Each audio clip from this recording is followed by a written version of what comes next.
ખેડાની નડિયાદ પોલીસે mephedrone drugs સાથે એક વ્યક્તિની ધરપકડ કરી। શહેરના પોશ વિસ્તાર એવા પીજ ચોકડી પાસે આવેલ દેવ હેરિટેજ સોસાયટી સામેથી આરોપી ઝડપાયો। આરોપી અશ્વિન ઉર્ફે ચાલો ઠક્કર કારોલીબાગ વડોદરાનો હોવાનું બહાર આવ્યું। અમદાવાદથી લઈ વડોદરા જઈ રહ્યો હતો તે દરમિયાન પોલીસે બાતમીના આધારે ઝડપાયો।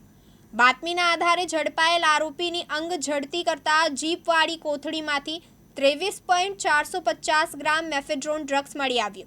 આ મેફેડ્રોન ડ્રગ્સની કિંમત રૂપિયા 2.34 લાખ સાથે ટાટા હેરિયર કાર અને એક મોબાઈલ મળી કુલ રૂપિયા 7.41 લાખનો મુદ્દામાલ ઝડપી પાડ્યો।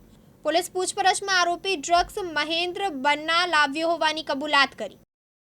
જે વ્યક્તિ અત્યારે જે ધરપકડ કરવામાં આવી છે કયા મામલામાં એની ધરપકડ? ગઈકાલે સાંજે જ્યારે એલસીબીની ટીમ એ વાહન ચેકિંગમાં હતી એ દરમિયાન તેઓને એક બાતમી મળેલી કે ટાટા હેરિયર ગાડીમાં જે શખ્સ છે અશ્વિન કુમાર જલો ઉર્ફે જલો ઠક્કર એ પોતાની ગાડીમાં એમડી ડ્રગ્સ જે મેફેડ્રોન ડ્રગ્સ છે એ લઈ જઈ રહ્યો છે।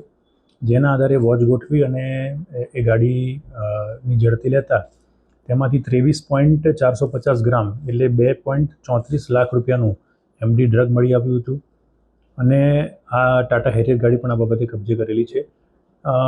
આ જે ડ્રગ છે એ અમદાવાદથી લઈ અને એ બરોડા તરફ જઈ રહ્યો હતો। વચ્ચે આપણે ઇન્ટરસેપ્ટ કરી અને પકડી પાડ્યું છે। એ રાજસ્થાનથી લાવેલા વાત પ્રાથમિક તપાસમાં જાણવા મળે છે।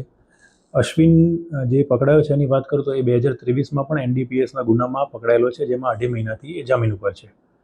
તો સંપૂર્ણ વિગત ધ્યાને લઈ અને ટોટલ 7.41 લાખ રૂપિયાનો મુદ્દામાલ એ કવર કરવામાં આવ્યો છે। ડ્રગ્સ કોને આપવાનો હતો કે કઈ એ બાબતની વધારે પૂછપરછ ચાલુ છે। તૃષાલ પંડ્યા, દિવ્યાંગ ન્યૂઝ, નડિયાદ, ખેડા।